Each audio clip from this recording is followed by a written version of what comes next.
In the quiet darkness of space, there are points of light so distant that they have been traveling toward us for nearly the entire lifetime of the universe. To reach them, we've built instruments capable of seeing further than ever before. But this is not just a story about a telescope, it is a journey. A journey that begins close to home, among stars and nebulae, and slowly stretches outward, beyond galaxies, beyond the edge of what we can easily comprehend, and into regions where even our best theories begin to break down.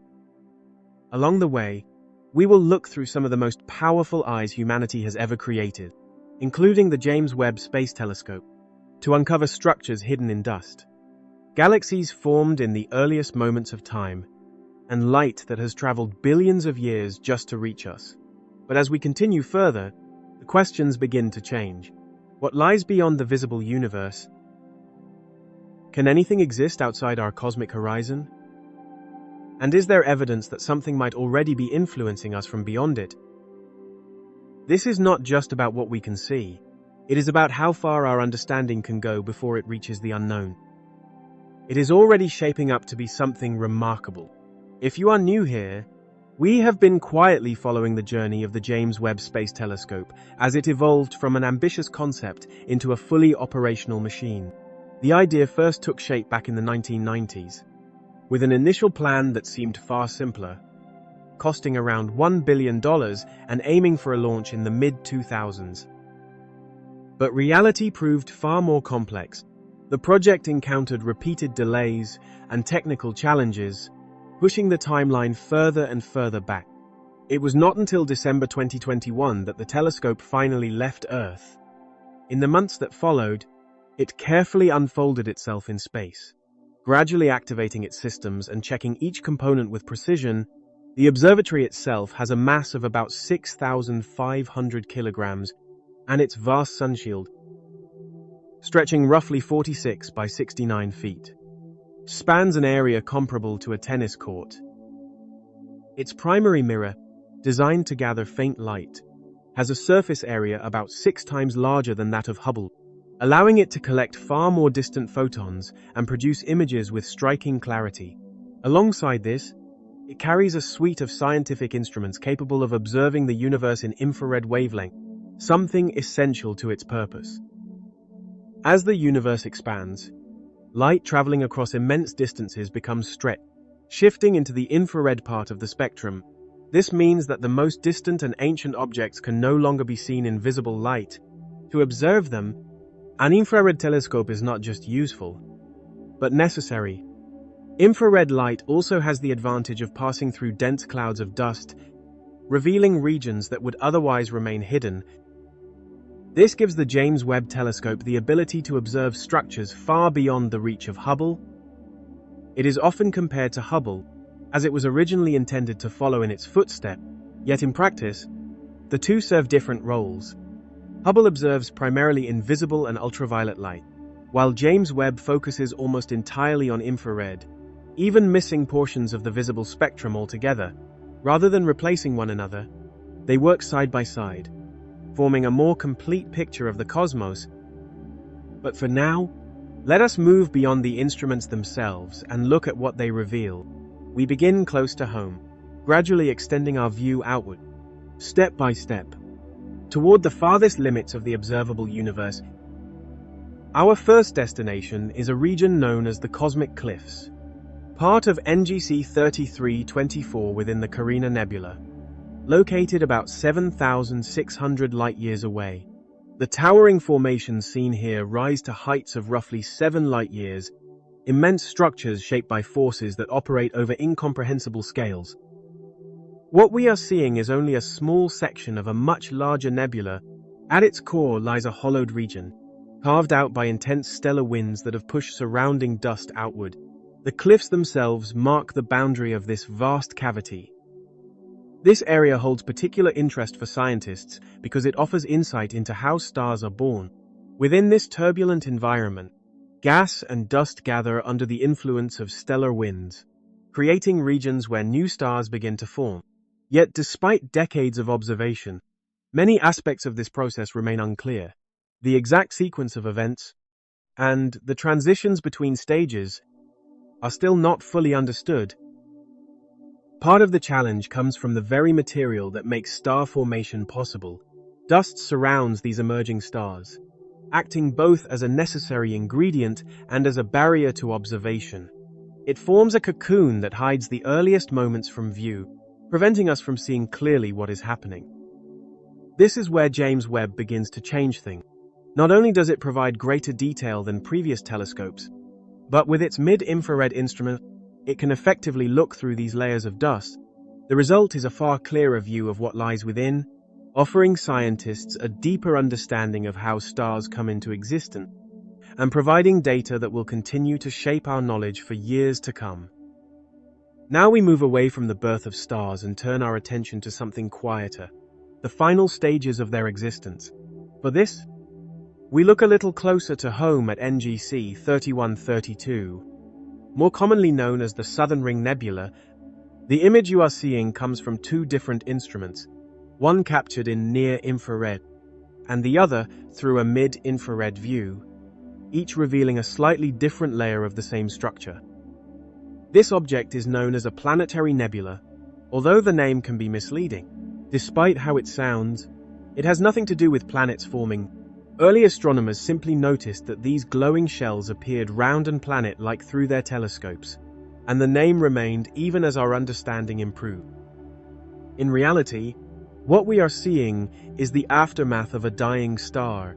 As it reaches the end of its life, it sheds its outer layers, sending gas and dust outward into space. Studying the composition of this material is important, because it tells us what elements are present in the universe, and in turn, what future generations of stars may be built from. Once again, the ability of the James Webb Telescope to look through dust becomes essential. Compared to earlier images, the level of detail here is noticeably improved. Within this system, scientists have identified a second star that has not yet reached this final stage, suggesting that another similar event is still to come. At the same time, the interaction between these two stars creates subtle gravitational effects, stirring the surrounding material into intricate and almost fluid patterns. From here, we begin to move further outward, beyond our own galaxy. If we want to observe star formation on a much larger scale, we need to look toward regions like this. Around 161,000 light-years away lies the Tarantula Nebula, a vast and complex region named for its resemblance to a spider suspended within a delicate web. Beyond its visual beauty, this region is scientifically significant because it may resemble a period in the early universe often referred to as cosmic noon. This was a time when star formation reached its peak, roughly 1 billion years after the universe began. Conditions in the Tarantula Nebula may reflect something similar, offering a glimpse into that distant era. Within it, James Webb has already identified stars that are only just beginning to form, allowing us to observe one of the most active phases of stellar evolution. As we continue outward, individual stars begin to fade from view, replaced by entire galaxies. At this scale, the structures become larger and the interactions more complex. One such example is Stephan's Quintet, a group of 5 galaxies that appear close together from our perspective, though not all of them are truly neighbors. Of these, 4 are gravitationally bound and are expected, over immense spans of time, to move toward one another and eventually collide. In fact, 2 of these galaxies are already in the process of colliding. Through the eyes of the James Webb Telescope, we can clearly observe streams of intensely heated dust being thrown outward as the 2 central galaxies move around one another. The gravitational forces involved are almost beyond comprehension, and the energy released is immense. It is a kind of cosmic interaction that only becomes visible when viewed on such vast scales.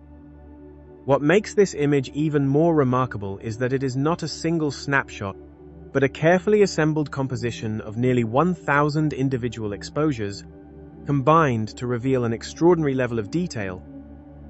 From here, we continue even farther outward, reaching a point where even James Webb begins to approach its limits. This brings us to what is known as its first deep-field image. The region captured here is incredibly small, so small that if you held a grain of sand at arm's length, It could completely block this portion of the sky from your view. At this scale, individual stars are almost entirely absent. Instead, nearly everything visible in this image is a galaxy.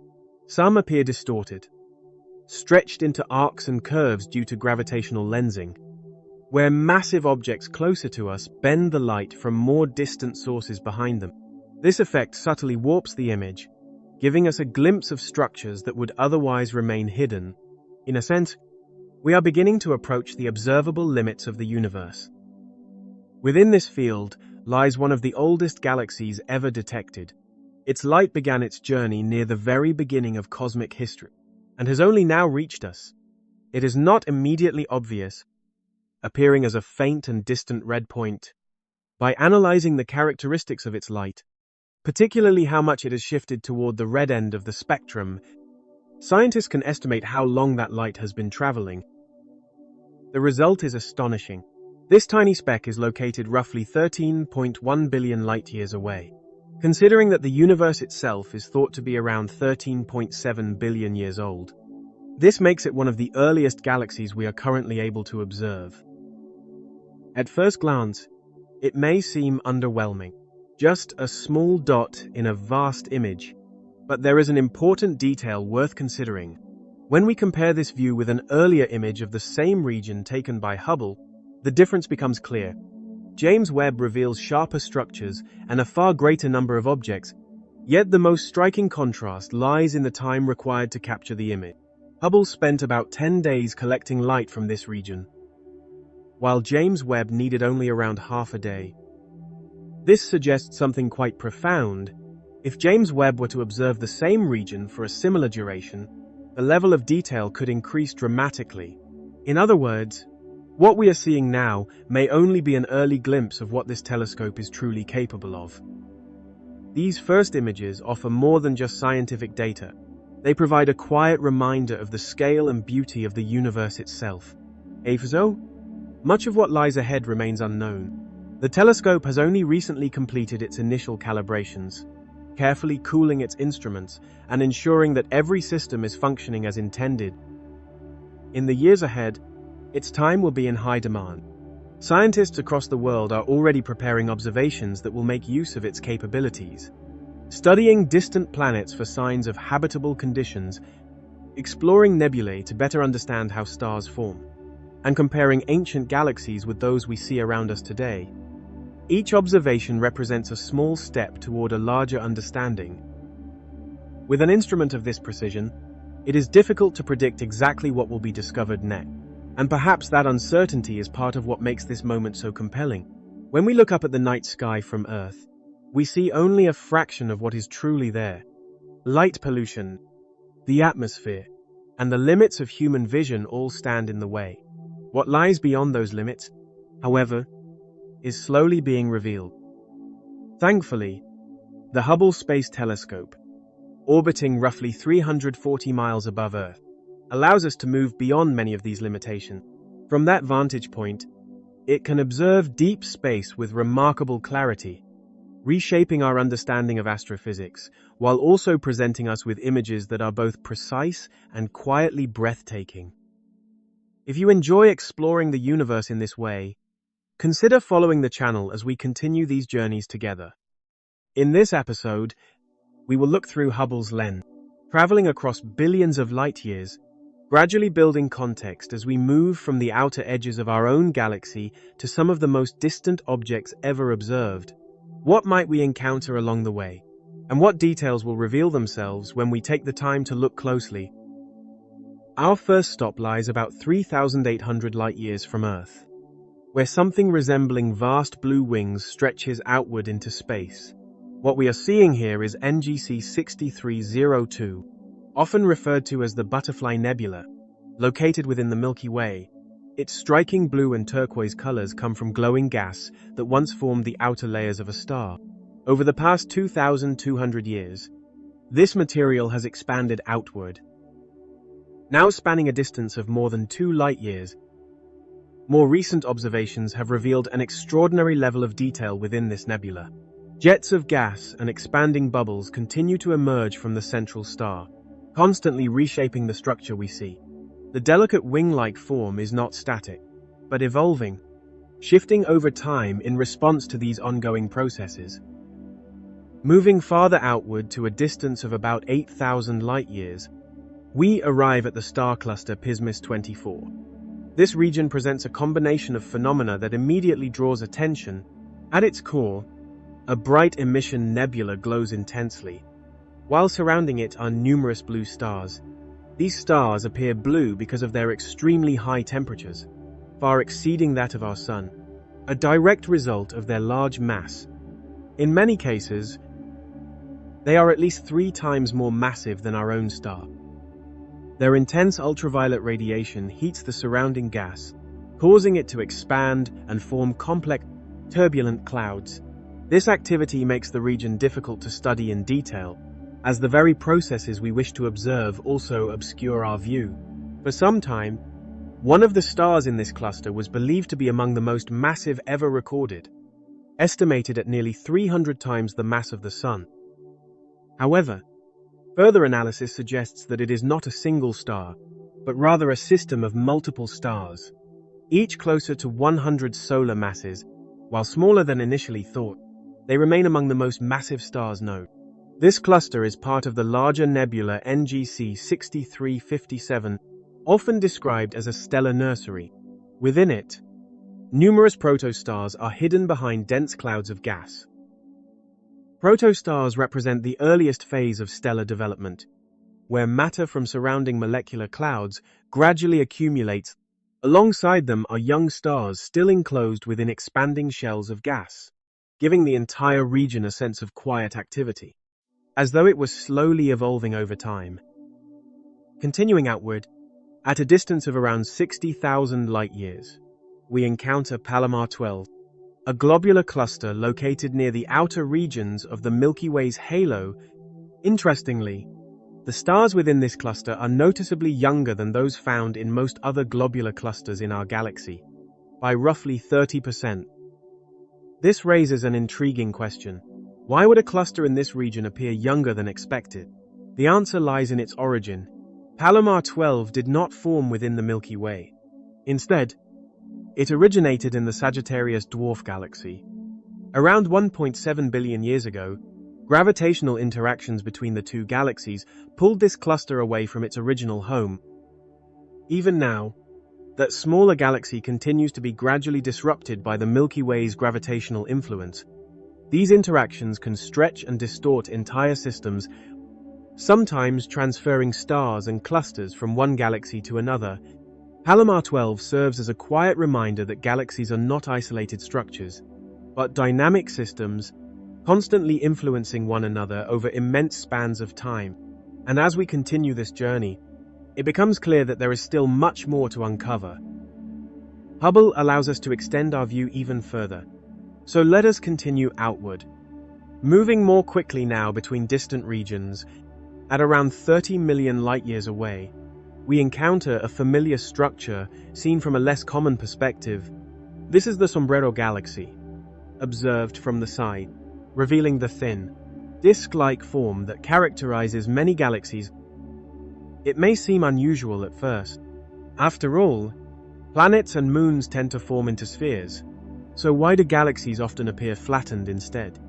The answer lies in motion. As matter gathers and begins to rotate under gravity, angular momentum causes it to spread outward into a disk. Over time, this creates the broad, flattened structures we observe across the universe. The Sombrero Galaxy is especially striking, with a bright, concentrated core and dark lanes of dust extending outward in a circular pattern. These features combine to give it the distinctive shape from which it takes its name. Moving farther still, at a distance of about 65 million light-years, we find the galaxy NGC 1052 DF2. At first glance, it appears faint and diffuse, almost transparent. In fact, it is so spread out that distant galaxies can be seen through it, giving it an almost ghost-like presence. What makes this object particularly unusual is the possibility that it contains little to no dark matter. This challenges long-standing assumptions, as dark matter is thought to play a crucial role in holding galaxies together. Yet here, we may be seeing an exception. The reason for this remains unclear, and it continues to raise important questions about how galaxies form and evolve. Continuing outward to a distance of just over 300 million light-years, we arrive at the Coma Cluster. This is a vast collection of more than 1,000 galaxies, all bound together by gravity. It is also one of the first places where strong evidence for dark matter was identified. Within this region, thousands of globular clusters can be seen drifting between galaxies. These are dense, spherical groupings of stars, not tied to any single galaxy, but instead moving within the gravitational field of the cluster as a whole. And yet, even this is not the limit. At distances exceeding 9 billion light-years, we encounter a star known as Icarus. For a time, it was the most distant individual star ever observed. The light we see from it began its journey when the universe was only about 30% of its current age.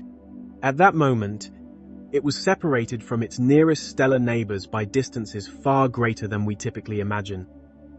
But even beyond this, there are objects that push the boundaries further still. One such example is a star often referred to as Earendel. Located within a distant galaxy cluster, the light from this star has been traveling for nearly 12.9 billion years before reaching us. Due to the expansion of the universe, its present distance is even greater, extending to around 28 billion light-years. What we observe today is not the star as it is now, but as it existed almost 13 billion years ago. Estimates suggest that it may be between 50 and 100 times the size of our Sun.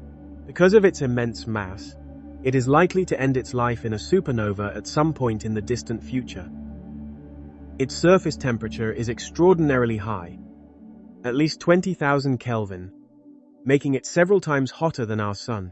There is also a possibility, though not yet confirmed, that it belongs to an early generation of stars composed almost entirely of hydrogen and helium, making it far more luminous than typical stars we observe today. We are only able to detect this star because of gravitational lensing. A massive cluster of galaxies sits between us and the source, bending and amplifying its light in just the right way, acting like a natural cosmic lens.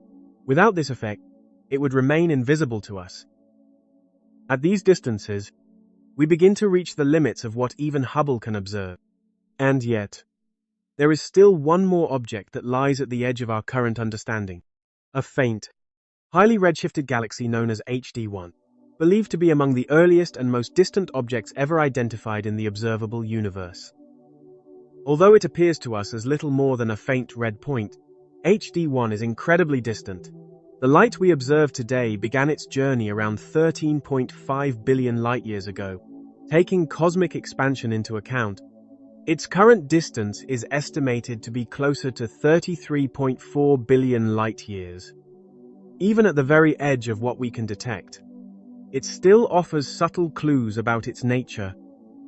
Its intense ultraviolet brightness suggests that it may be a starburst galaxy, forming stars at an extraordinary rate.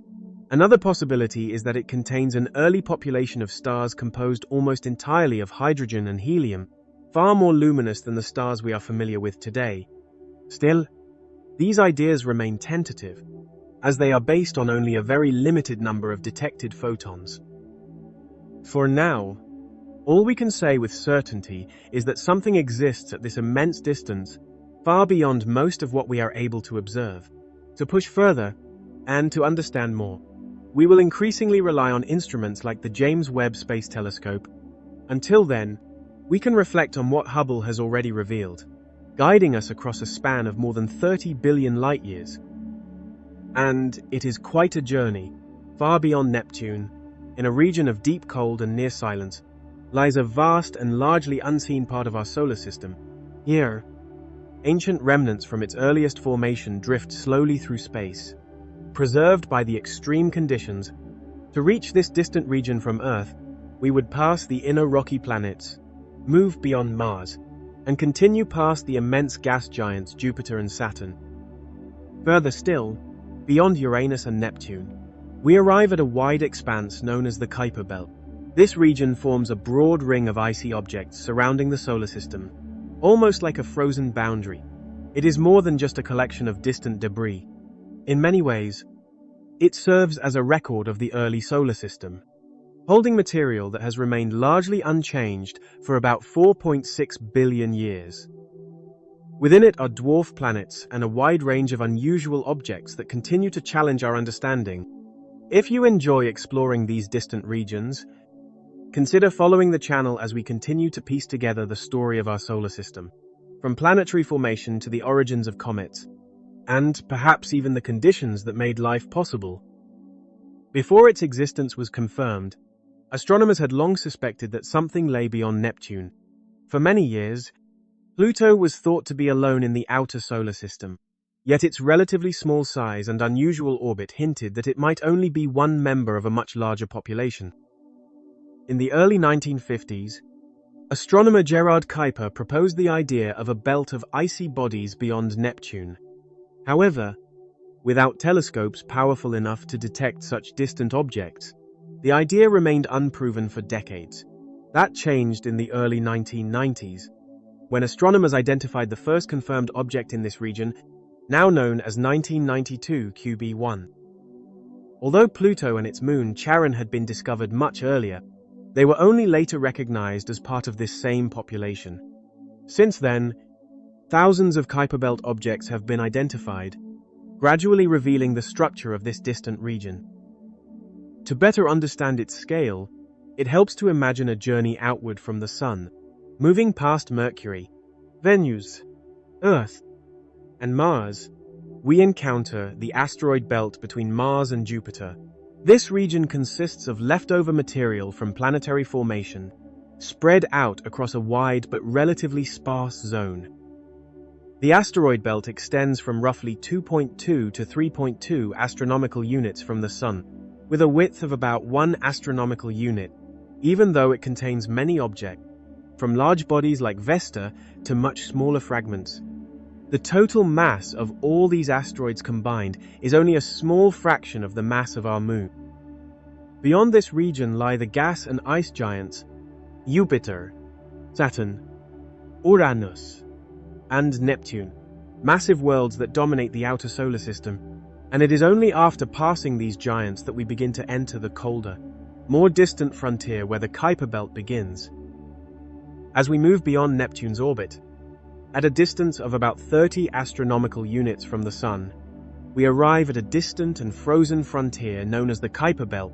This vast region extends outward to roughly 50 astronomical units and contains a wide variety of objects, from ancient icy remnants of the early solar system to dwarf planets such as Pluto, Haumea, Eris, Make, along with countless smaller bodies.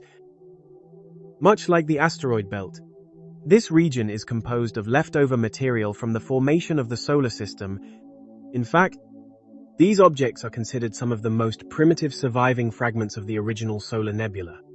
Long ago, it is possible that some of this material might have come together to form another planet. However, the gravitational influence of Neptune disrupted this process, preventing these icy bodies from merging into something larger. Unlike the asteroid belt, which is dominated by rocky material, the Kuiper Belt is made primarily of frozen substances, including methane, ammonia, and water ice. It forms a thick, ring-like structure surrounding the outer solar system. Within it are hundreds of thousands of objects larger than about 62 miles across, along with potentially more than 1 trillion comets, in addition to vast amounts of smaller debris.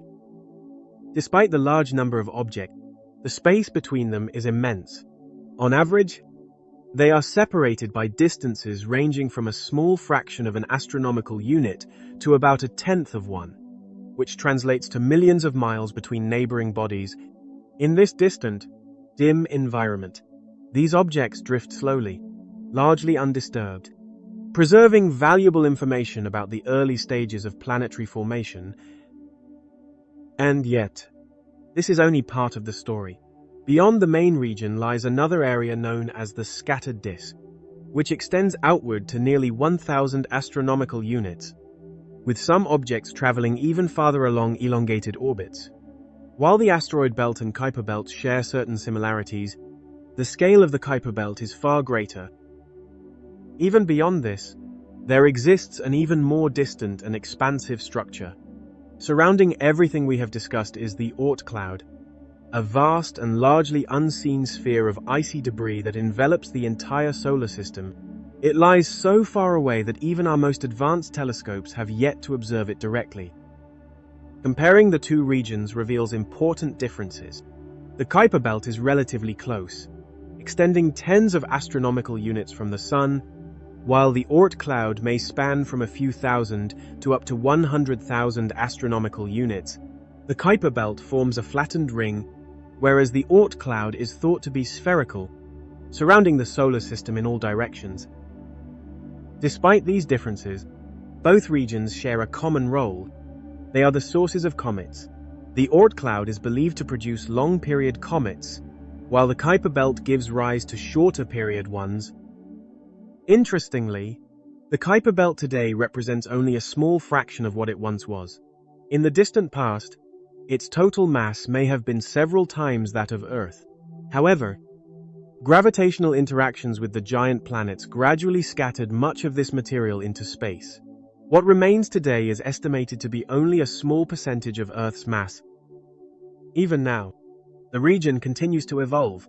Collisions between objects can break them apart, creating smaller fragments.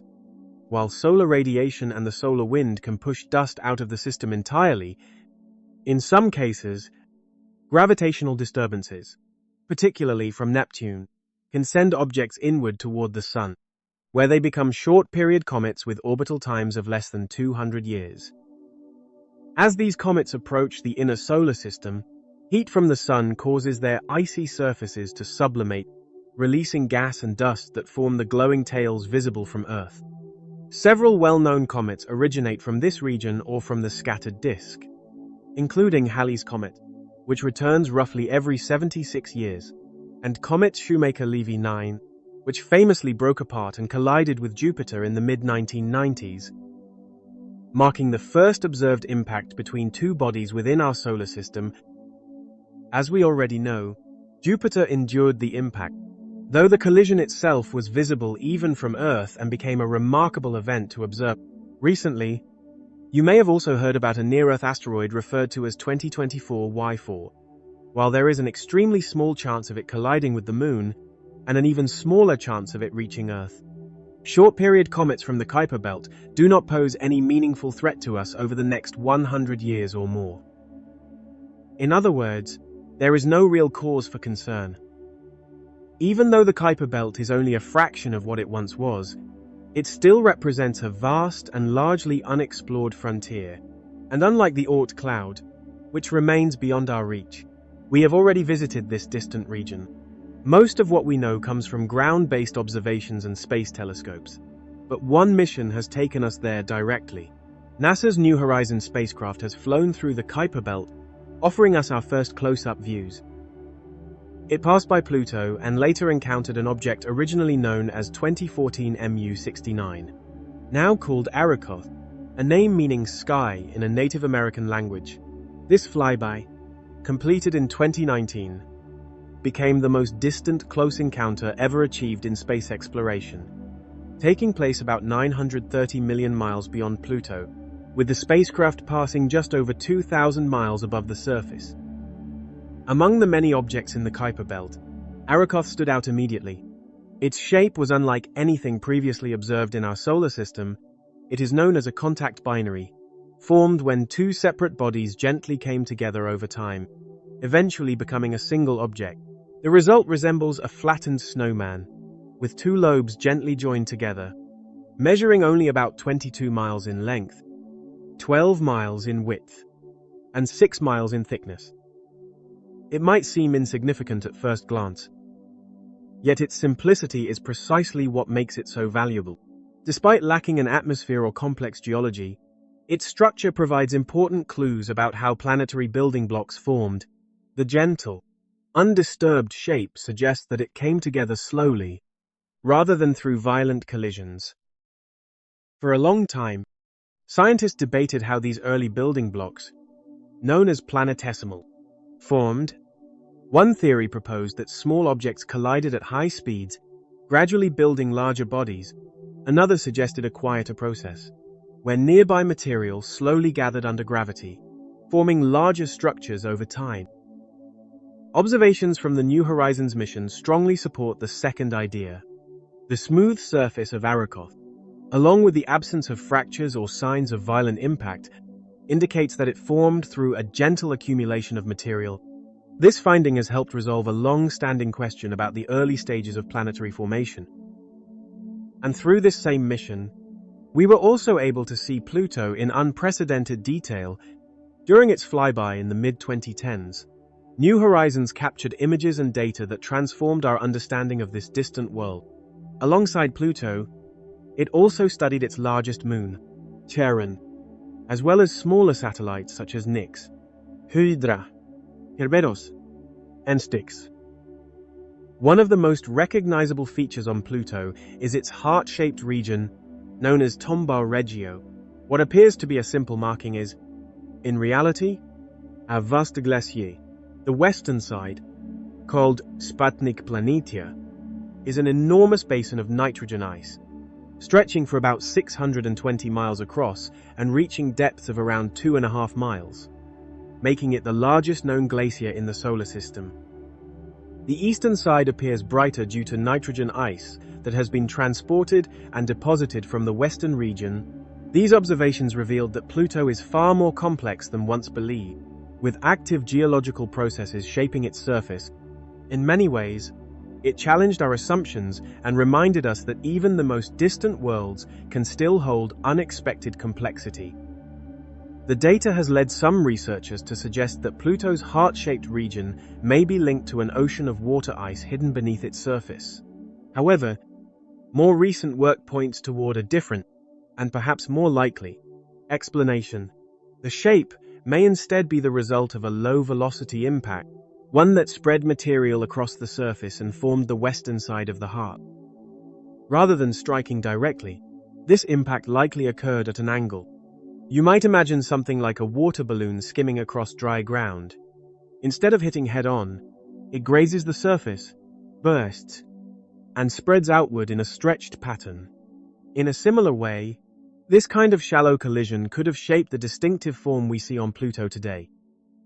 But Pluto is not the only world revealed in detail.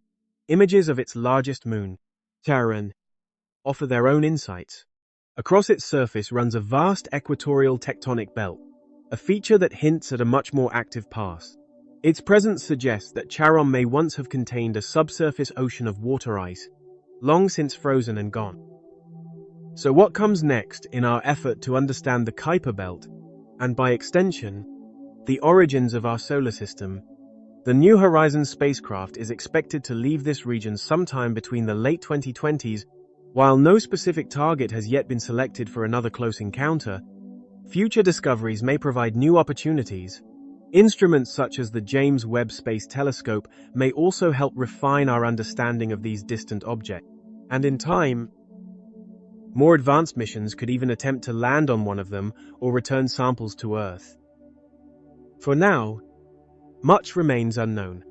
But with each new observation, the picture becomes a little clearer, revealing this distant region not as empty, but as a place rich with history and meaning.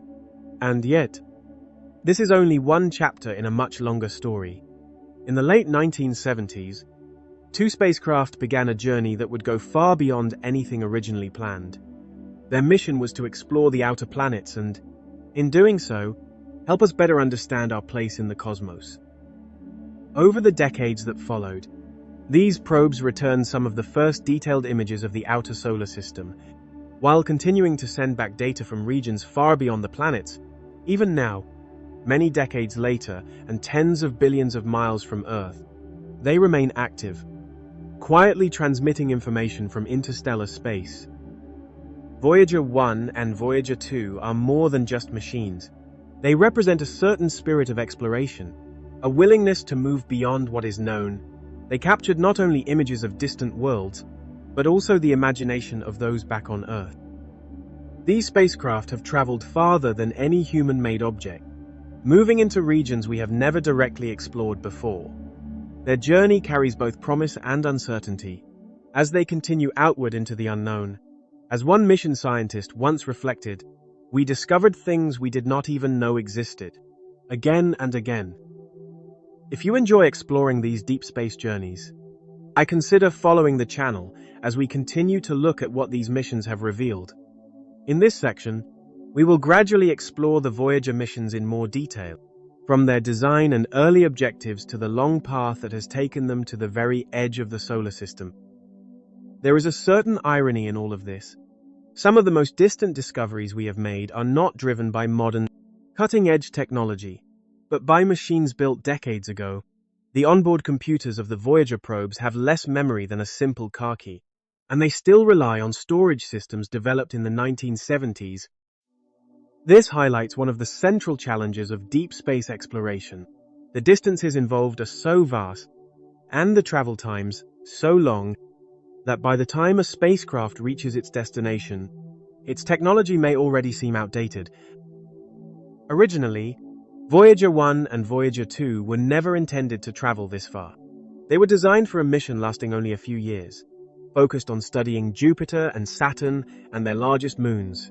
This was made possible by a rare alignment of the outer planets, an opportunity that occurs only once every 176 years. After successfully completing their initial objectives, the mission was extended. Additional flybys of Uranus and Neptune were added, and once these were completed, a new phase began. This extended mission aimed to explore the outer boundary of the Sun's influence, and eventually, the space beyond it. This final phase of the journey would carry both probes beyond the familiar plane of the solar system, into regions that had never been directly explored. They would pass through boundaries such as the termination shock, move into the hotter and denser heliosheath, and eventually cross into interstellar space. It raises a quiet question. How did these machines, built for a much shorter mission, manage to go so much further than originally intended? Part of the answer lies in the technology itself, not new or advanced by today's standards, but carefully designed, reliable, and built with foresight. NASA engineers made a series of thoughtful decisions that allowed the probes to extend far beyond their initial goals.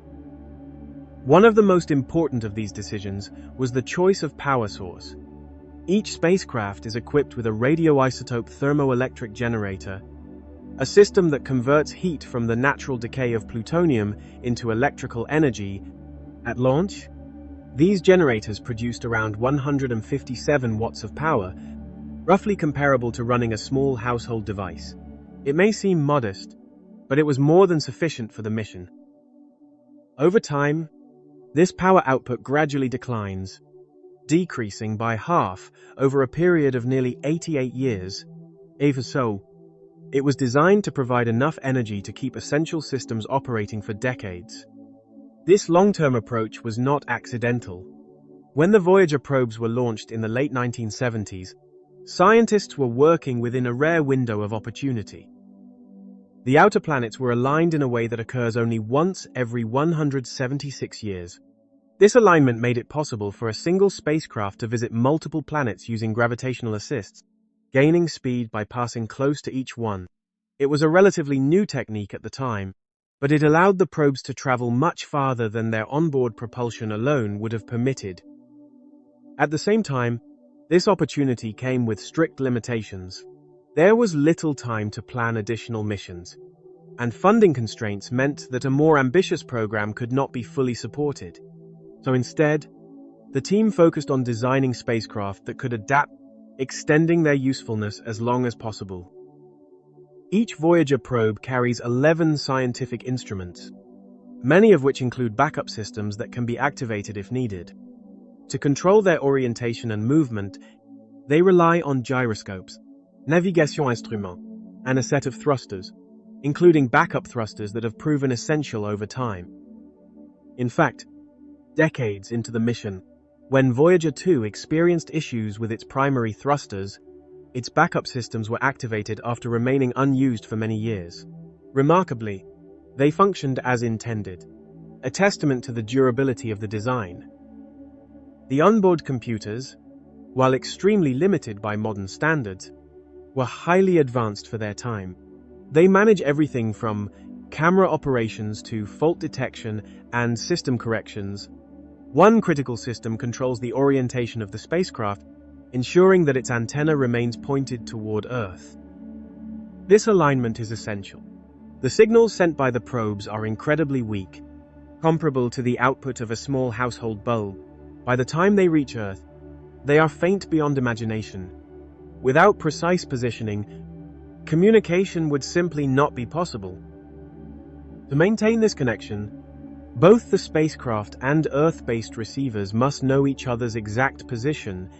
Otherwise, the probes would effectively disappear into the vastness of space. Each spacecraft is equipped with a large antenna, about 12 feet across, along with a data recorder capable of storing hundreds of megabits of information for later transmission. While this was a significant advancement over earlier missions, it remains tiny compared to modern storage devices. And yet, despite these limitations, the Voyager probes continue to operate, quietly sending back data from regions no spacecraft has explored before. Despite these limitations, the data recorders were built with remarkable durability in mind. The company that produced them claimed they could process thousands of miles of magnetic tape without showing noticeable wear. These systems had to endure conditions far beyond anything previously tested, facing extreme temperatures and long periods of isolation. And yet, they operated without data loss or mechanical failure until they were eventually powered down to conserve energy. Not bad for machines designed well before the modern internet era. Reliability was a central priority during the planning of the Voyager missions. At the time, there were many unknowns. One of the earliest concerns was the journey through the asteroid belt. Some scientists once believed this region might be dense enough to destroy any spacecraft attempting to pass through it. Earlier missions had already shown that the risk was lower than expected, giving the Voyager team enough confidence to proceed. Even so, failure at this stage would have ended the mission before it had truly begun. Fortunately, both spacecraft passed through safely, confirming that the asteroid belt is largely empty space. As the probes continued their journey between the planets, another challenge remained. What would happen when they reached the extreme cold of deep space? To address this, NASA equipped them with heaters to maintain operational temperatures. Over time, as power levels decrease, some of these heaters had to be turned off.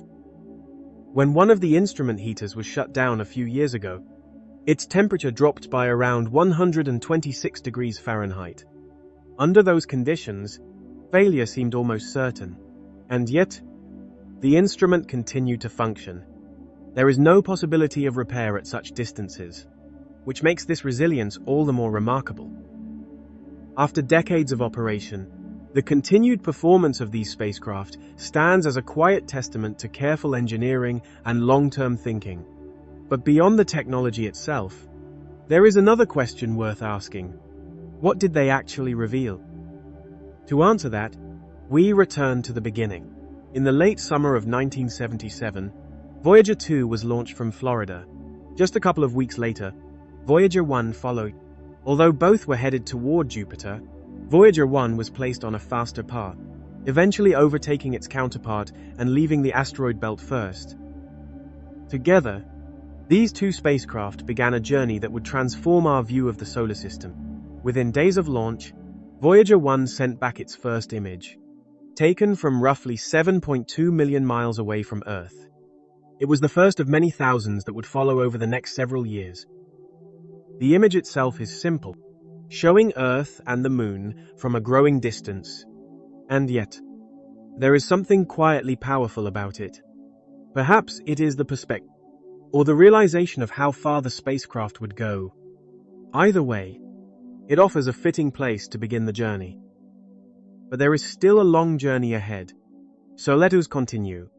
It would take nearly 2 years before Voyager 1 finally reached its first destination, Jupiter, a distance of about 444 million miles. It arrived on March 5, 1979. Traveling at roughly 17 kilometers per second, it moved slightly faster than Voyager 2, which, despite launching earlier, arrived about 4 months later in July of that same year.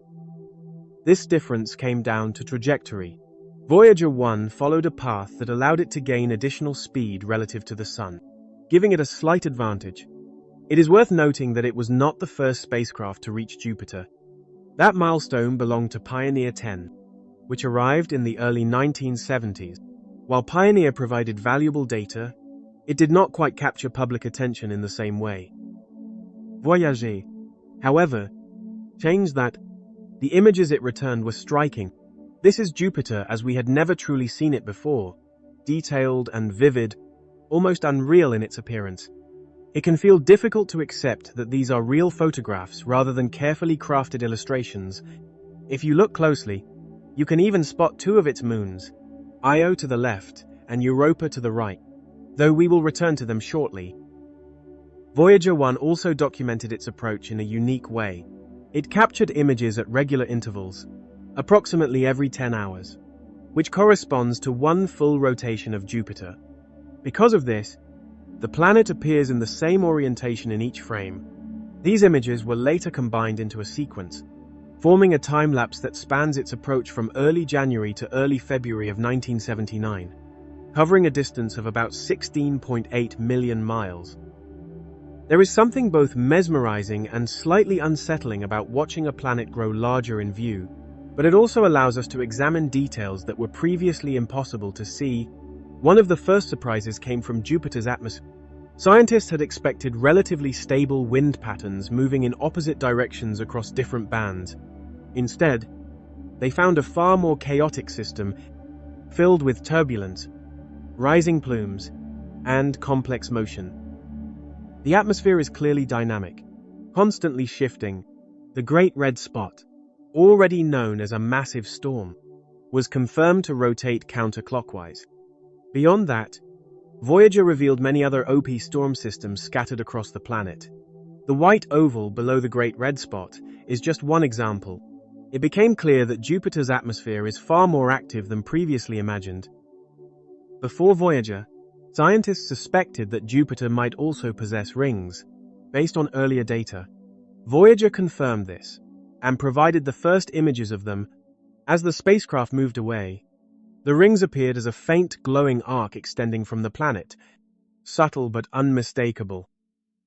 Before leaving Jupiter behind, we return briefly to its moons, particularly Io and Europa.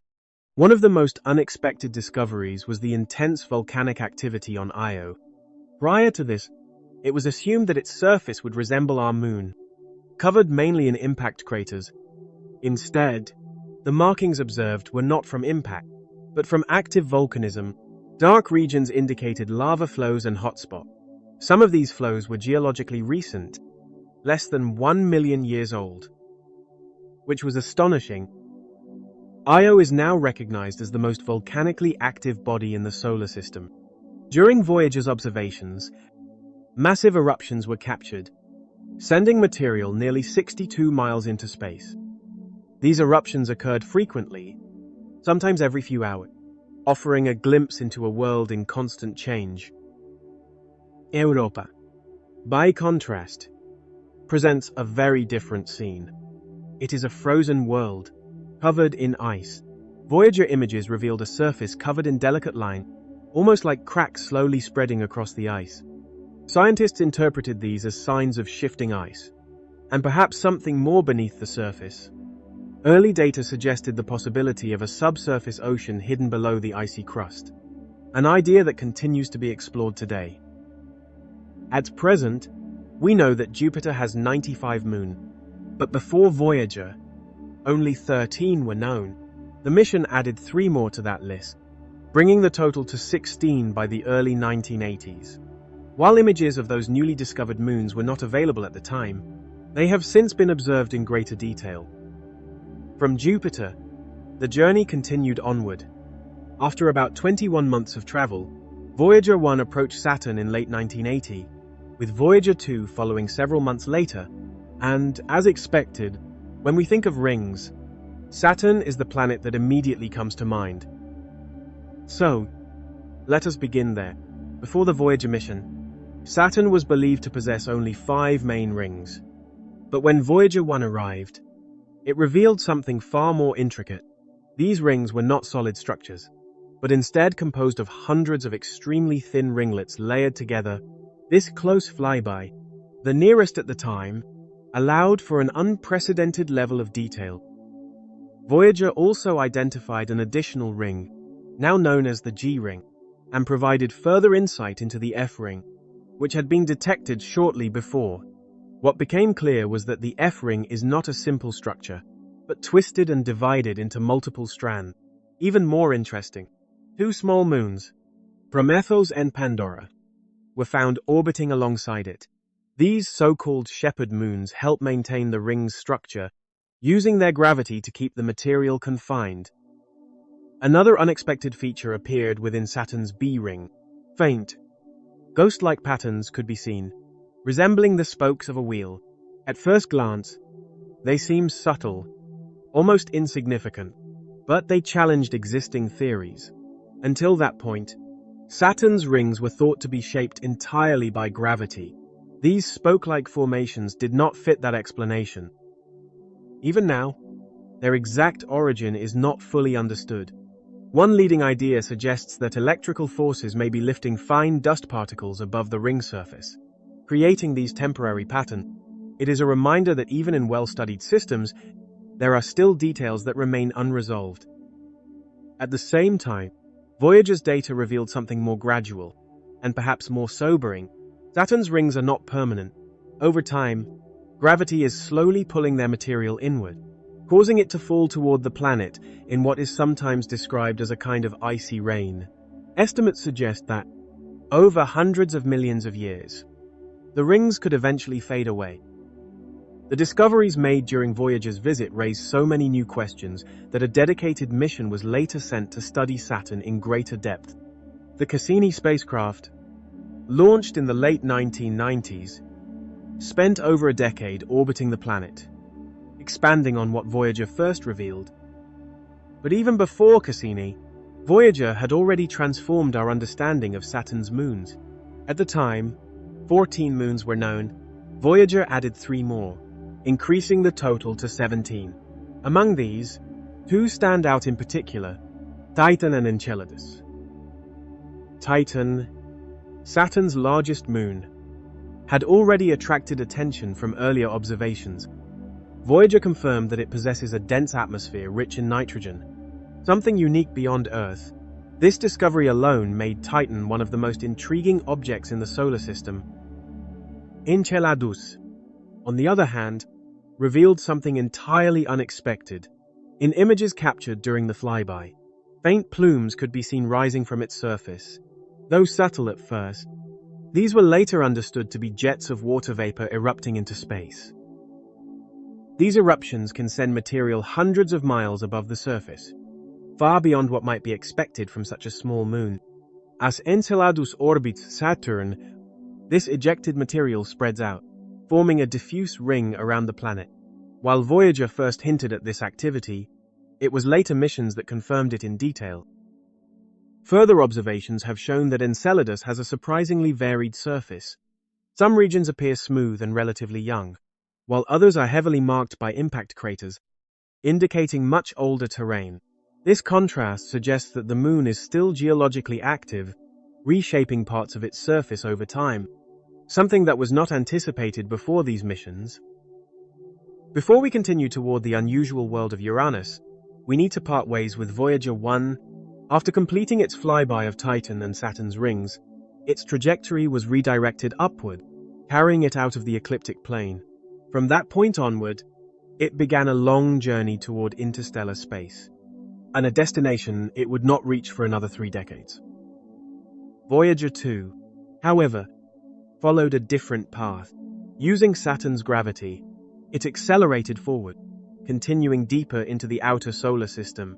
This maneuver allowed it to visit Uranus and Neptune, becoming the only spacecraft ever to perform close flybys of these distant planets. About 5 years after leaving Saturn, Voyager 2 approached Uranus in the mid-1980s. passing within roughly 50,000 miles of its upper cloud layers. What it found was unexpected. Unlike the turbulent atmospheres of Jupiter and Saturn, Uranus appeared calm, almost featureless, with a pale, uniform cloud layer. This challenged earlier assumptions about how gas giants behave. Subtle variations in the polar regions became visible only when enhanced imaging techniques were applied, revealing that the planet is tilted at an extreme angle of about 98 degrees. But the surprises did not end there. Voyager data showed that Uranus does indeed have a magnetic field, but one that is dramatically misaligned, tilted by nearly 60 degrees relative to its rotation. The magnetic poles are far from the planet's geographic poles. This was a significant departure from what had been observed elsewhere, including on Earth, where the difference is much smaller. This unusual alignment produces complex effects. As Uranus rotates, its magnetosphere does not remain stable, but instead shifts and wobbles through space in a way that scientists are still trying to fully understand. It remains one of the more puzzling magnetic environments in the solar system. Voyager 2 also provided the first clear images of Uranus's faint ring system, confirming known rings and identifying additional ones. These rings are dark and composed of fine particles, making them far less visible than Saturn's. Alongside them, the spacecraft discovered small moons acting as gravitational guides, helping to maintain the structure of these rings. The mission significantly expanded our knowledge of Uranus's moons. Before Voyager, only 5 were known. The spacecraft not only captured their first detailed images, but also identified 11 more, bringing the total at the time to 16. Today, we know of even more. Looking more closely at the original 5, we find worlds shaped by ice and rock. Oberon and Umbriel appear heavily cratered, their dark surfaces suggesting little recent activity. Titania, positioned between them, tells a slightly different story. Its surface is marked by vast fractures and canyon systems, indicating that it may have experienced geological activity in the past, perhaps even tectonic movement beneath its frozen exterior. Ariel stands out with the brightest and likely one of the youngest surfaces among Uranus's moons. Observations taken from roughly 80,000 miles away suggest that Ariel once experienced significant geological activity, forming deep fault valleys and broad flows of icy material across its surface. Miranda, the closest of the 5 major moons to Uranus, proved even more surprising. Aside from the small moon Puck discovered in the mid-1980s, Miranda revealed some of the most unusual features. When Voyager 2 passed by in early 1986 at a distance of about 18,000 miles, it uncovered a world shaped by a turbulent past. Evidence pointed to internal heating and the movement of icy material rising toward the surface, creating vast canyon systems that plunged to depths of around 12 miles. The terrain itself appears fragmented and complex, marked by strange oval formations that resemble tracks etched across the surface.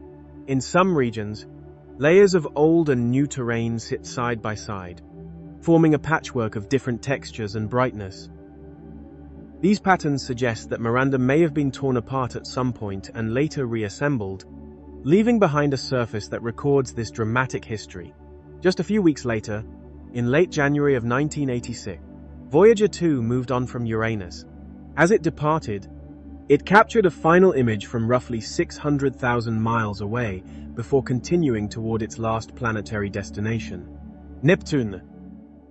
After about 3 more years of travel, moving at speeds exceeding 33,000 miles per hour, Neptune finally came into view. In late August of 1989, more than 12 years after launch, Voyager 2 made its closest approach, passing just over 3,000 miles above the planet's North Pole.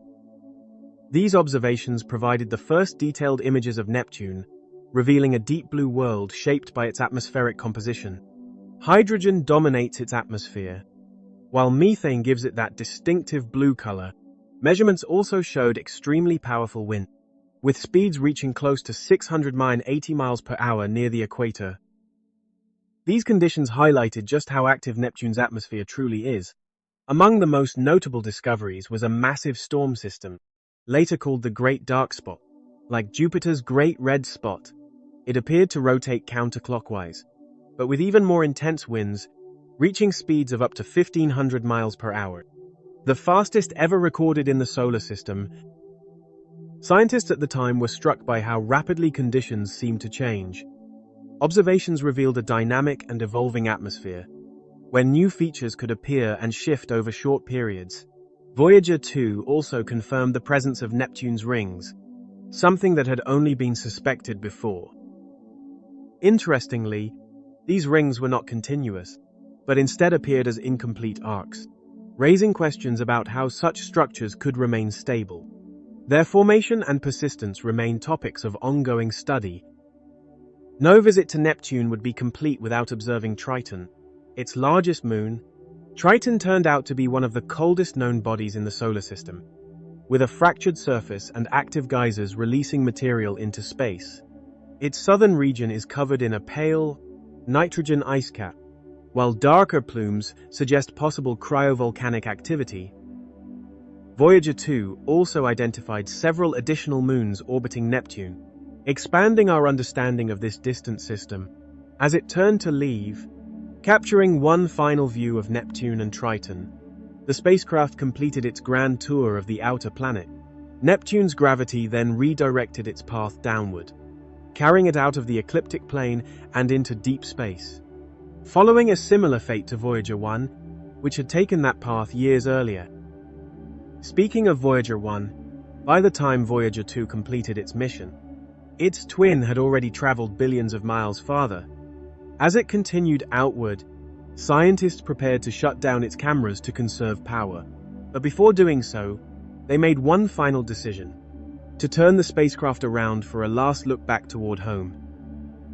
And so, in February of 1990, from a distance of about 3.7 billion miles, Voyager 1 captured what would become one of the most iconic images ever taken. The pale blue dot, a single point of light, barely visible, containing everything we have ever known. It contains everything we have ever known, all of human joy and suffering, countless belief systems, ideologies, and ways of life. Every hunter and gatherer, every hero and every failure, every creator and every force of destruction, every ruler and every ordinary person, every family, every child full of hope, every thinker, every explorer, every voice that ever spoke or acted in the history of our species existed there, on a tiny speck of dust suspended in a beam of sunlight. Few images capture the fragility of our perspective as clearly as this one. It quietly reminds us how small we are, and how easily our sense of importance can become misplaced. It also suggests something more meaningful, that perhaps our responsibility to one another matters more than we often realize, and that this small world is the only home we have ever truly known. Even today, that message feels just as relevant as it did decades ago. But the journey did not end there. What came next for the Voyager probes as they moved beyond the familiar boundaries of the solar system? In the early 1980s, Voyager 1 left the ecliptic plane, moving upward at an angle of about 35 degrees, while Voyager 2 later traveled downward at roughly 48 degrees, yet this was only the beginning of a much longer path. To reach interstellar space, both probes needed to pass through several distinct regions. First came the termination shock, where the outward flow of solar wind begins to slow as it meets resistance from the surrounding interstellar medium. Beyond that lies the heliosheath, a turbulent region where this solar material becomes compressed, hotter, and more chaotic. Finally, there is the heliopause, the boundary where the influence of the sun gives way to the space between stars.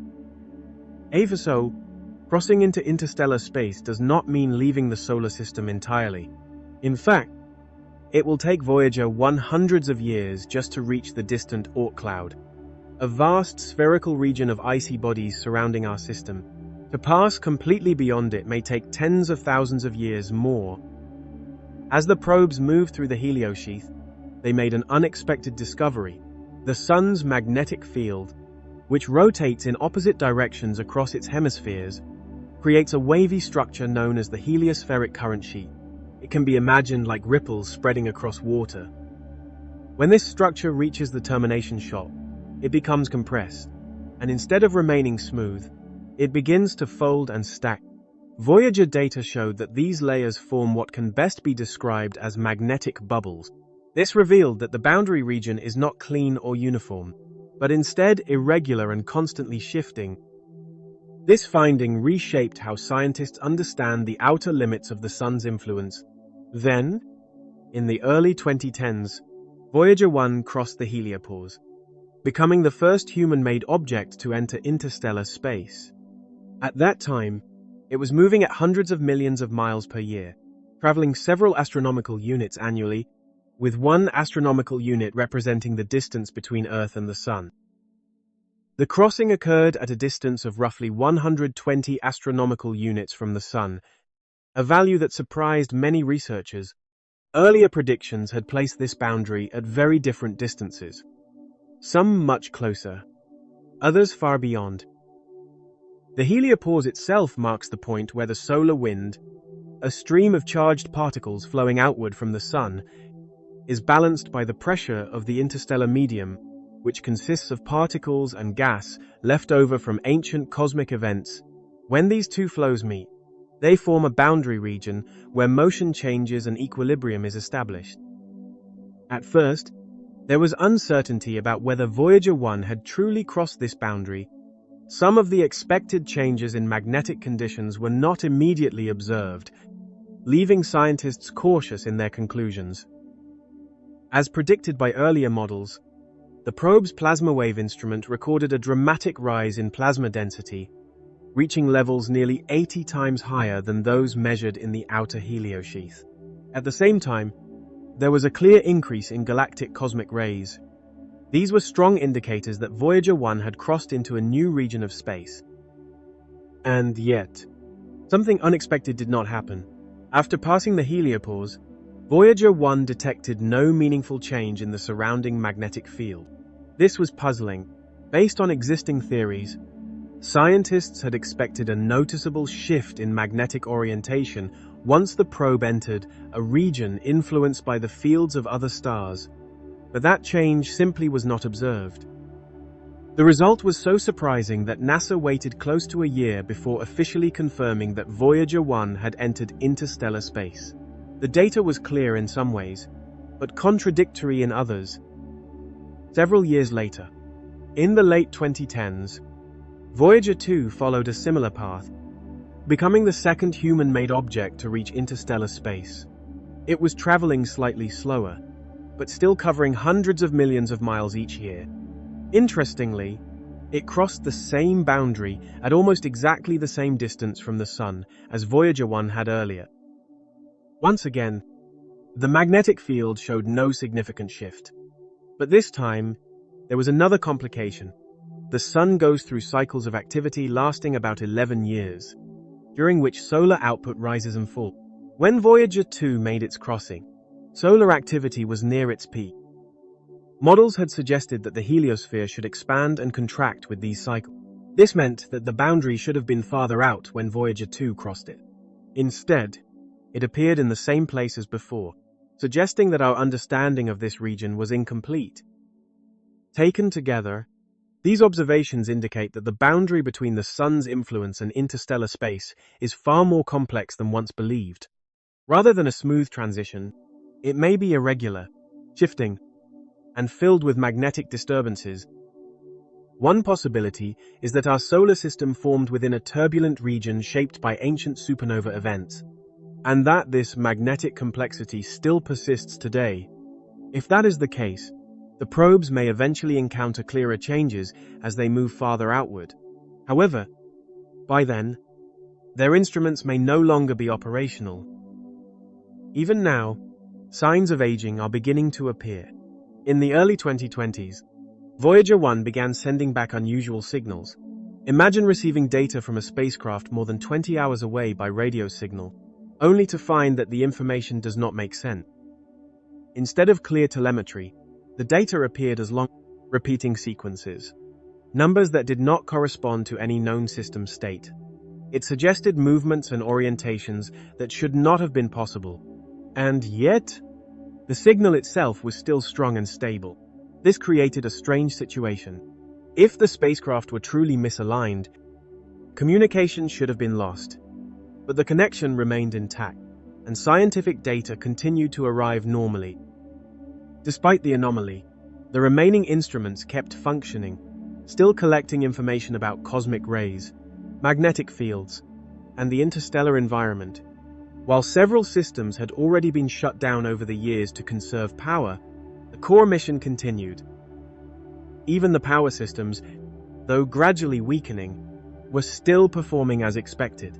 The radioactive material that fuels them decays slowly over time, and after decades of operation, a decline in efficiency is inevitable. And yet, against all odds, the spacecraft continues its journey. In fact, many experts believe Voyager 1 may not continue operating beyond the mid-2020s. But that still leaves time, and it does not explain the issue unfolding now.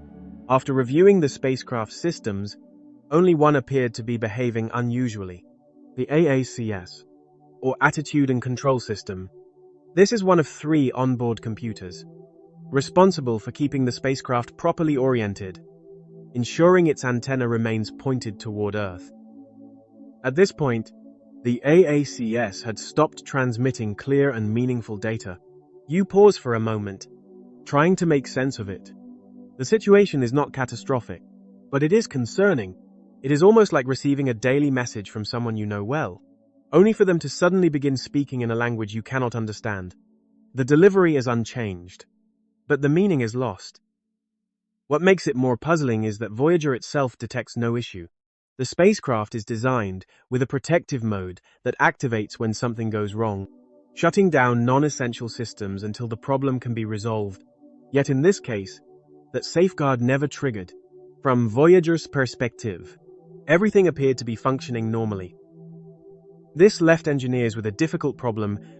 A single fault might seem minor, but it could point to something deeper within the system, and at a distance of nearly 15 billion miles, any solution would require patience, with each exchange of signals taking close to a full day for a round trip. By analyzing the rest of the spacecraft, many unlikely explanations could be ruled out. The scientific data remained consistent and reliable, suggesting that the issue was not widespread.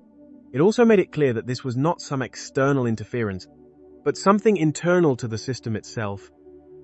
For months, engineers carefully tested different ideas, weighing each possible solution against the risk of making things worse. Switching to a backup system was one option, as redundancy had always been part of Voyager's design. But there was also the question of whether to leave things as they were, since the core data was still being received. In the end, the answer turned out to be both simple and unexpected. Under the intense conditions of deep space, Voyager had begun routing its data through an older, previously unused computer. Because that system had known fault, the information it sent became corrupted.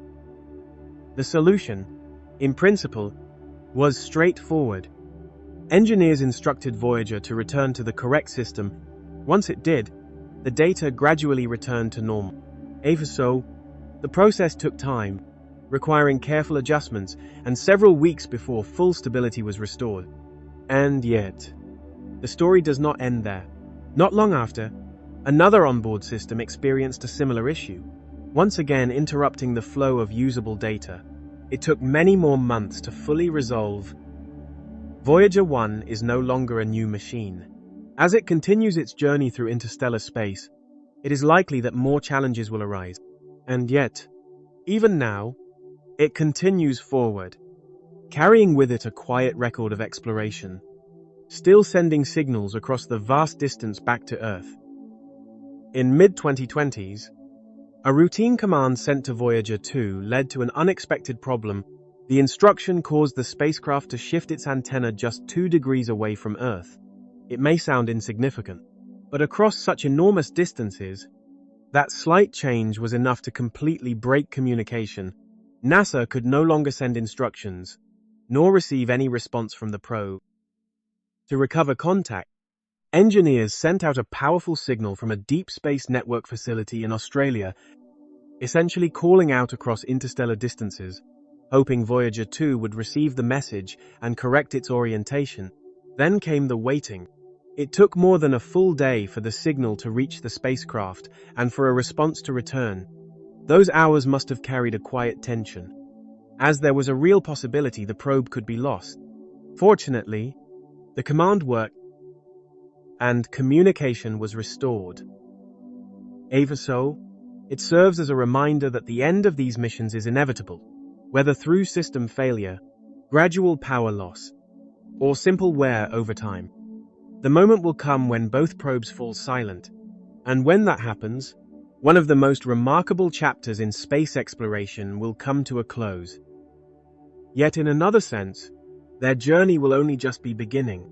Over tens of thousands of years, Voyager 1 will drift toward distant stars in another part of the galaxy, while Voyager 2 will pass relatively close to other stellar systems.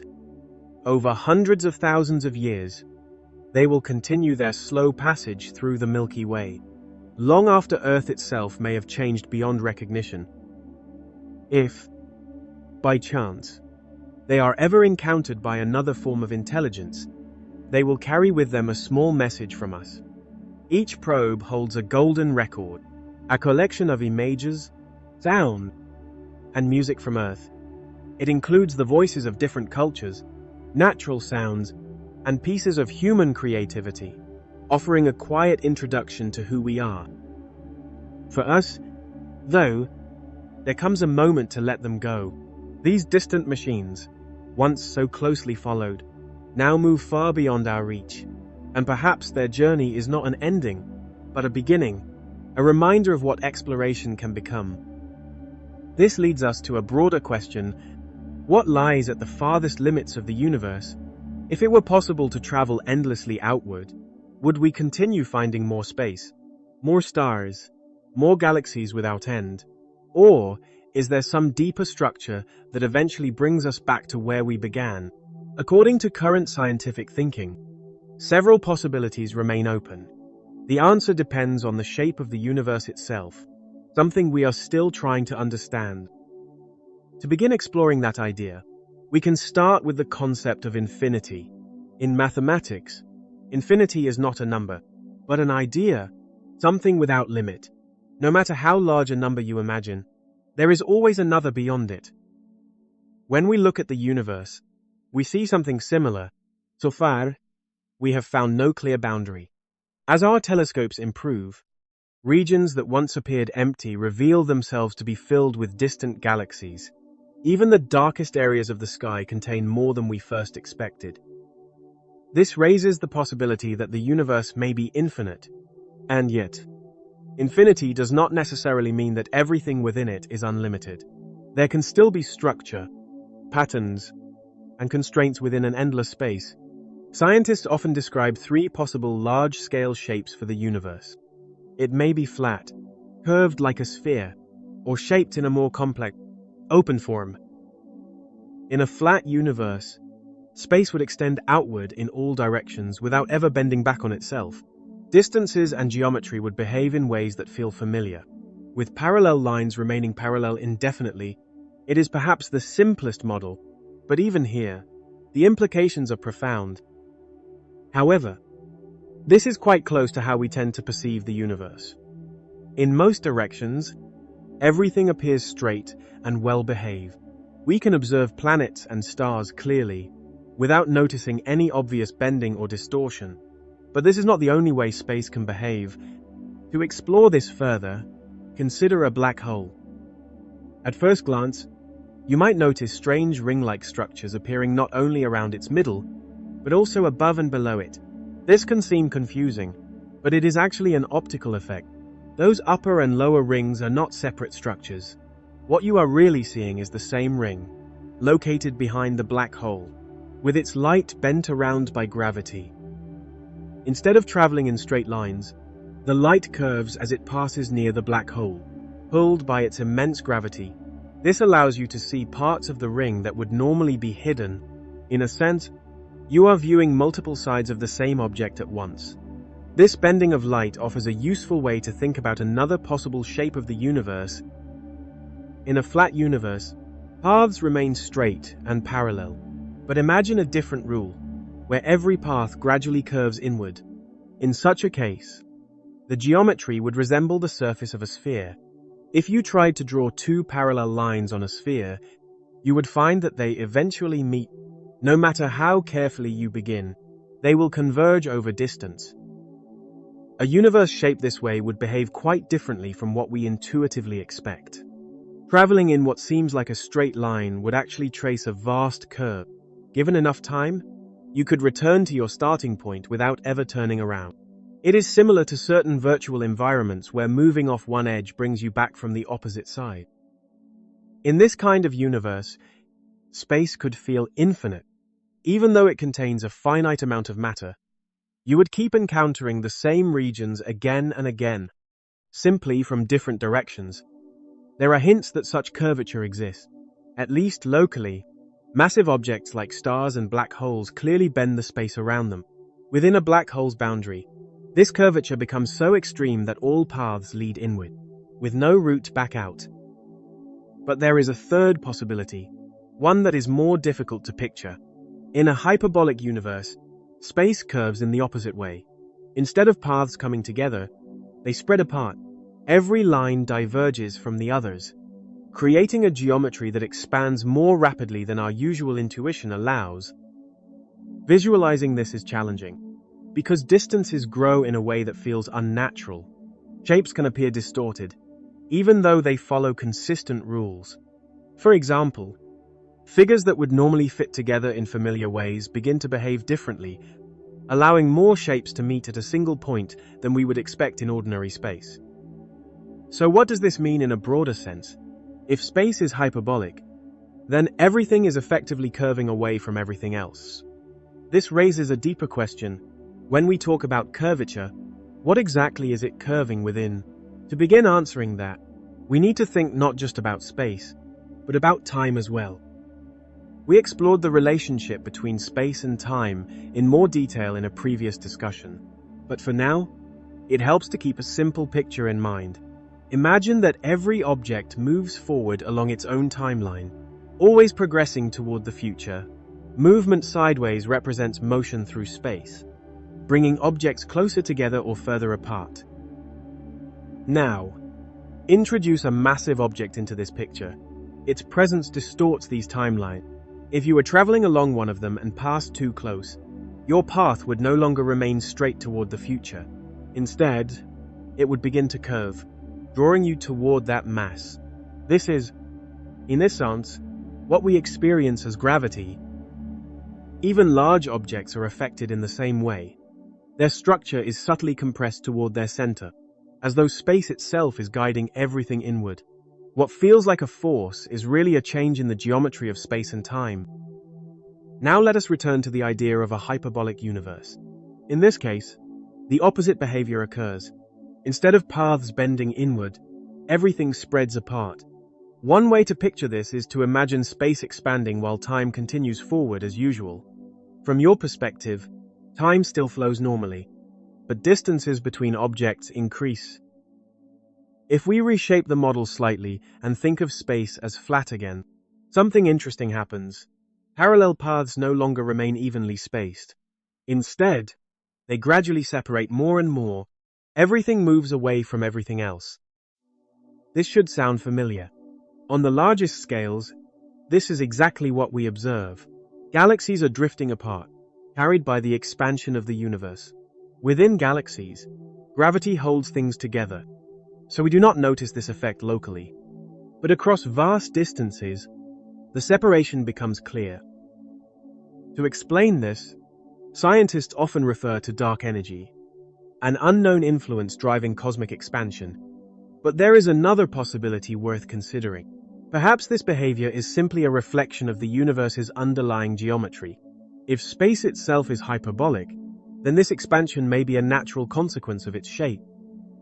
If that were the case, the universe would not only be infinite, but expanding in a way that reveals more space than expected as you move outward.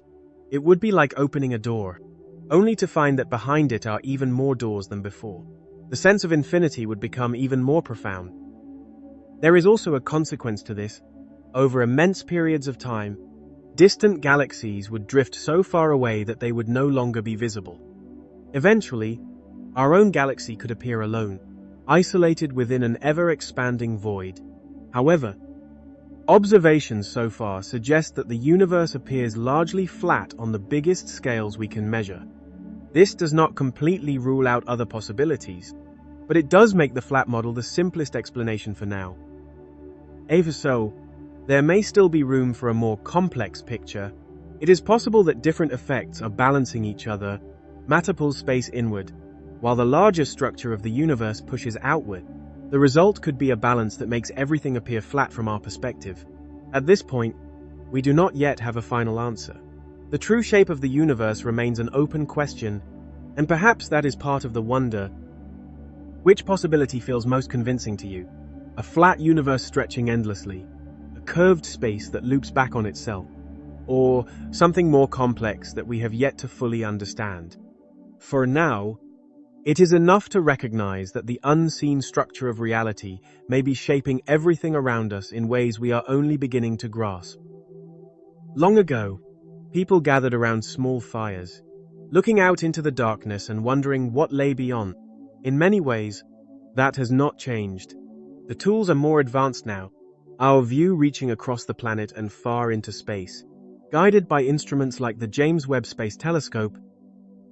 And yet, no matter how far we extend our view, there is always a boundary where the light fades and uncertainty begins. Beyond that edge, our understanding gives way to imagination. The limit of the observable universe is not just darkness. It is a horizon defined by physics itself. Space beyond that point is receding from us so rapidly that even light cannot bridge the distance. Nothing beyond it can influence us, and we cannot influence it in return. This creates a profound separation. Unlike earlier mysteries, where distance alone obscured what lay beyond, this boundary appears absolute. Whatever exists past, it seems forever out of reach, disconnected from our universe in any meaningful way. At least, that is how it was once understood. Then something unexpected emerged. In the late 2000s, observations of hundreds of galaxy clusters revealed a subtle but persistent motion. These clusters appeared to be drifting in the same direction, toward a region near that distant boundary, at speeds that existing models could not fully explain. It was as if something far beyond our observable limits had once exerted an influence, reaching across vast distances, a kind of large-scale motion that did not align with our expectations. This phenomenon became known as dark flow. So what exactly is it? What might be causing it? And what does it mean for our understanding of the universe? To begin exploring these questions, we turn to what we know with greater confidence. In the early 2000s, NASA launched the Wilkinson Microwave Anisotropy Probe, a mission designed to map the cosmic microwave background. This faint radiation is the lingering signal from the earliest moments of the universe, a kind of quiet afterglow from the Big Bang itself. By studying these patterns, scientists hope to better understand the large-scale structure of the universe, its origins, and how it has evolved over time. And in doing so, they uncovered hints of something that may not fit neatly into our current model. This map was completed in the early 2010s, although its data had already been released gradually in the years before. Even so, it quickly became one of the most important tools in modern cosmology, helping scientists answer fundamental questions like how flat the universe really is, and how much of it consists of ordinary matter compared to dark matter and dark energy. Among those most eager to study this data was Alexander Kashlinsky. Leading a research team at NASA Goddard Space Flight Center, he set out to compare this map of the cosmic background radiation with the motion of galaxy clusters, searching for any hidden patterns in how they move across the universe. It was not an easy challenge. The team relied on an extremely subtle effect known as the kinematic Sunyaev-Zeldovich effect. In simple terms, when background radiation passes through a galaxy cluster, it can gain a tiny amount of energy. This can happen if the cluster is very hot, or if it is moving rapidly through space. Either way, The radiation is slightly altered, and that faint signal can be used to track the motion of the cluster itself. The difficulty lies in just how small this effect is. On its own, it is almost impossible to detect. To reveal it, scientists must analyze large numbers of galaxy clusters and apply careful statistical methods. In this case, the team compared data from around 1,000 known clusters against the background radiation map, searching for consistent motion. And surprisingly, they found a vast collective movement of galaxy clusters stretching across roughly 2.5 billion light-years. These clusters appeared to be drifting at speeds of several hundred miles per second, all heading in a similar direction, toward regions of the sky associated with the constellations Centaurus and Hydra. The strange part is that nothing visible exists in that direction that could explain such motion. There is no known structure large enough to pull entire clusters of galaxies like this, which raises a difficult possibility that whatever is causing this effect may lie beyond what we are able to observe. This idea is highly debated, but it leads to an even deeper question. Could something beyond the observable universe still influence us? At first, the answer seems to be no. If space between two regions expands faster than light can travel, then no signal, no force, not even gravity, should be able to pass between them. However, there is a possible exception, one that takes us back to the earliest moments of the universe, during a phase known as cosmic inflation. To understand this, consider a long-standing puzzle called the horizon problem.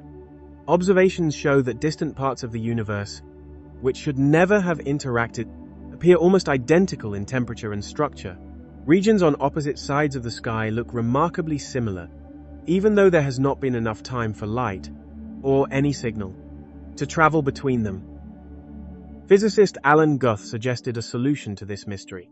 He suggested that in the very beginning, all parts of the universe were once close together, able to interact and mix evenly, much like colors blending together when stirred. For this to work, the universe must have undergone an extremely rapid expansion shortly after the Big Bang, a brief but intense phase where space itself expanded at an extraordinary rate. This expansion is believed to have lasted for an almost unimaginably short moment, less than a trillionth of a trillionth of a trillionth of a second. And yet, within that fleeting instant, the universe grew by an enormous factor, expanding trillions upon trillions of times in size. To put that into perspective, it would be like something smaller than a microbe suddenly expanding to the scale of an entire galaxy, all in a fraction of a moment. Including this phase of rapid expansion helps explain how the early universe had time to become so uniform before everything was stretched apart. It gives us a way to understand how distant regions, now separated by vast distances, could once have shared the same condition. Even regions that are now completely unreachable from one another. There are also more advanced theories that attempt to explain this, involving ideas like scalar fields or false vacuum states, but those concepts go much deeper into physics than we need here. So for now, let's keep the focus simple. Dark flow, at least in theory, can be explained. One possible explanation goes back to the time before cosmic inflation. In that early phase, matter had not yet formed into atoms, and everything was far more chaotic. It is possible that a particularly dense region existed somewhere beyond what would later become our observable universe. Because of its immense gravity, it may have pulled on our region, giving it an initial push in a specific direction. Then, as cosmic inflation rapidly expanded space, that massive region would have been carried far beyond what we can now observe. It would no longer have any direct influence on us. However, the motion it created would remain. Just like anything already in motion, the galaxy clusters would continue drifting in that same direction, long after the original cause had disappeared from view. But as compelling as this idea may sound, it is highly controversial for a couple of important reasons. First, it requires an enormous amount of mass to exist just beyond our observable universe. Far more than our current models predict. This conflicts with one of the key reasons cosmic inflation was proposed in the first place, to explain why the universe appears so uniform. On large scales, The universe looks roughly the same in every direction. Matter is spread out in a fairly even way, a property known as homogeneity. It is also isotropic, meaning that when you average out all motion across the universe, there is no preferred direction. Everything balances out. Dark flow challenges this idea. It suggests that just beyond our observable horizon, this uniformity may break down, that there could be regions of space far denser than anything we can currently see. That possibility raises difficult questions. If the universe is not truly uniform, then why does it appear that way to us? And what does that mean for our understanding of how the universe formed? The second reason for the controversy is even simpler. Dark flow might not exist at all. While Alexander Kashlinsky and his team reported evidence for it, other researchers have not found the same results. The Planck mission team, using more precise data from the Planck spacecraft, analyzed a similar number of galaxy clusters and reported no clear sign of this large-scale motion. Even so, the debate is not settled. Kashlinsky's team later revisited the newer data and argued that the signal might still be present. Further analysis has been proposed, but as of now, no definitive conclusion has been reached until stronger evidence emerges. The simplest position is to remain cautious. It may be that dark flow is not a real phenomenon, and that there is no hidden structure beyond the edge of our observable universe influencing everything we see. But uncertainty has always been part of discovery. Science does not follow what is most convenient. It follows what is true. Whether that truth turns out to be simple or deeply complex, perhaps one day we will understand what lies beyond our observable limits, and whether dark flow is real. But even then, that answer will likely open the door to new questions. The boundary will shift, the unknown will move further out, and the search will continue. There is always more to discover, and that quiet drive to keep exploring is something that never really fades. If you enjoy content like this and want to continue exploring the universe together, consider following the channel and supporting future videos. It helps keep these journeys going and allows us to dive even deeper into the mysteries of space.